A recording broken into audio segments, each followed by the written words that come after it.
Welcome back. It's great again to have you with us today. We want to get back to our guest and give him as much time as possible here. Again, we're talking to Tomas Bowden. He is one of the specialists there at the Ayn Rand Institute well, you're located in Washington, D.C., I do believe. And I keep saying Ayn Rand, but you pronounce it a little bit different, and that's probably the way it should be pronounced. Yeah, she pronounced it Ayn to rhyme with mine. Ah. And, yeah, the Ayn Rand Institute is located, headquarters are out in California there, in Orange County in Irvine. Oh, okay. But we're a little outpost here in Washington, D.C. Well, I was looking at the phone number there, and I saw the 202, and I knew it was Washington, D.C., so... Yeah, that's where I am. But okay. Most of us are out there in California with you, so... You've had quite a background here. I also see you... you were an attorney and extensive litigation there. You also taught at the University of Baltimore School of Law. And I also looked up a little bit about your book, The Enemies of Christopher Columbus. Whether we'll have time, that could be another whole topic. I may have to have you back to discuss that. But let's stay to our, because this is charter school radio, it's about education. Let's do that on Columbus Day. Let's there you go. Talk about Christopher Columbus. I was reading that, and I agree with what you wrote up about that. So that's another book. If people are interested in knowing the true story about Christopher Columbus and how he affected the culture here in the United States, The Enemies of Christopher Columbus, again, by Thomas A. I appreciate that. That's available on Amazon. Excellent. If anybody wants to look it up. Well, I've got to get that book and read it. All right, so let's get back to so your thoughts on what's the solution here? Well, you know, you were talking about some of the things you try to do with charter schools, and what we do at the Institute is we take a little larger perspective. So we step back and say, rather than try to fiddle around with the public school system, we pose a basic question, which is, what role does the state have in education at all? And our answer is we stand for a complete separation of education and state, for the same reason you have separation of church and state. It's a matter of intellectual freedom. All of the rights involved in education belong to the children and their parents. A child has a right to his parents' support and education, and parents have the right to decide, you know, what particular education is suited for their child or that they're going to give their child. The state has no rights in the matter at all other than to protect the rights of the individuals involved. So what I'd like your listeners to take away is your child is not state property. I agree with that. The state has no interest in financing or dictating the education of your children.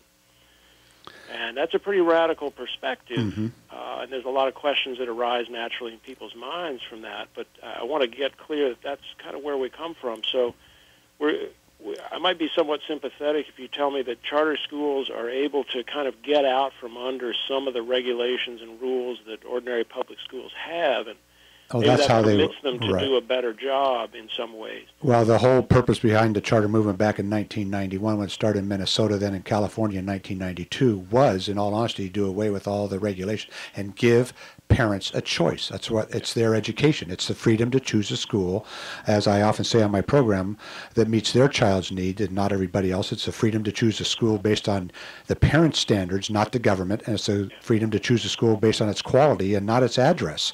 And that was the purpose of the charter school, to provide that choice for parents and that competition to see if we couldn't improve our public schools. And we were freed up from a lot of the education bureaucracy, but over the years, because of the unions' power, a lot of those rules and regulations have come back in to haunt us. So now we try to maintain our autonomy as much as possible, and we believe in teaching traditional American culture and values. We want our students to have an appreciation for that by the time they graduate from us. There's bad things that our country has done, but we also want them to know that what makes American exceptionalism is the fact that people do have the individual freedoms and not to take those things for granted. And then to make sure they have a quality education, so that not that everybody's going to go on to college or has to, but at least they're prepared to, so they don't have to spend more money by the time they go to college taking extra remedial classes and things like that. So that was the idea behind the charter school, and that's what our focus is here with our schools. I'm not saying we're perfect, but that's with the system the way it is. Yeah, and just to throw the monkey wrench back in the works a little bit, you know, you talk about teaching traditional American values and so forth, and competition and choice. And what our position is for a free market in education is the ultimate in competition and choices. It's just like food. You know, you don't depend on government. You don't deliver your child to a government cafeteria each morning so you can select from 3 meals that the government offers. You decide what your child eats. You go to the grocery store and get it. There may be parents who don't want to teach their children traditional American values. And that's a good thing about our choice. If they don't like our philosophy, they don't come here. That's their right as sure. Well, it's their right as parents because they're the ones who brought their children into the world. They have the right to guide their education. And I agree with that.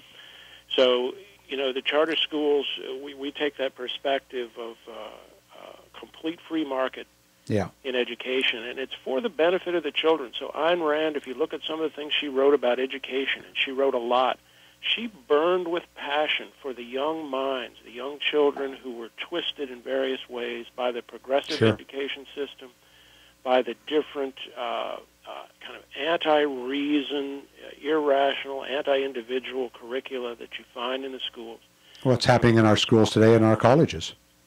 Well, it's happening all over the place. Yeah. And she was the foremost, really, 20th century advocate of reason. So she was for reason across the board, rational self-interest in ethics, for science, and for living your life according to reason. Mm-hmm.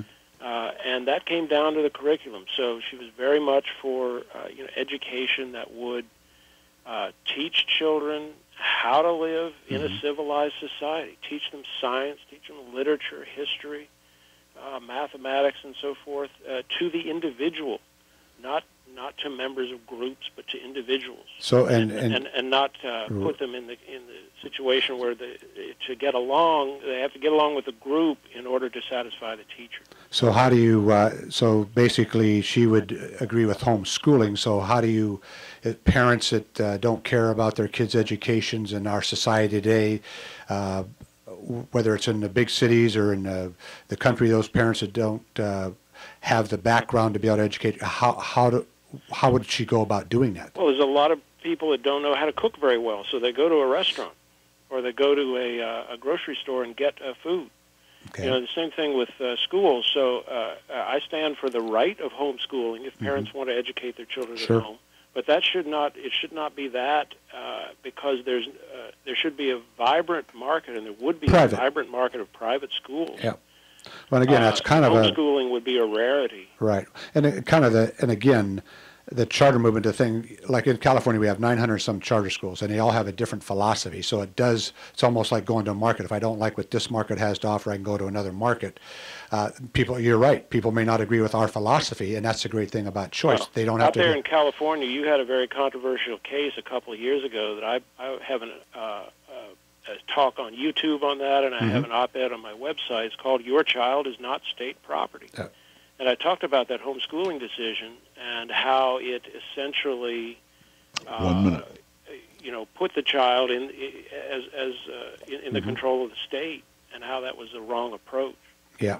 Well, no, and we got unfortunately this time goes by pretty fast. We got about 45 seconds left, and I would like to have you back on again because I'd really like to get into your thoughts about Columbus Day and Christopher Columbus, because I thought it was fascinating as I read through some of the excerpts and so on. I'd really like to get into that eventually too. I'd be happy. But no, and I appreciate your stance on, and in all honesty, there's a lot of those things that I agree with you in. I don't believe the federal government has a role in our education. I agree with you that the parents are the primary educators, and there should be choice and competition out there, whether it's private or, in our case, at least they have another choice in charter schools, and we're trying to work within the system that's there right now until we can change it. That's what's out there, and we hope to make a little bit of difference. But no, I really appreciate you taking time and being on the show today, and hopefully we'll have you back on again and we can discuss a little bit more about the Institute's philosophy on things. So thanks for being with us today. Thank you, Coach. I really appreciate it. All right. You have a good afternoon. Once again, thank you for being with us. We have another great lineup for you next week, and we'll look forward to talking to you then. Again, spread the word. Charter School Radio will talk to you next week. You're listening to Charter School Radio on WS Radio, the worldwide leader in Internet talk.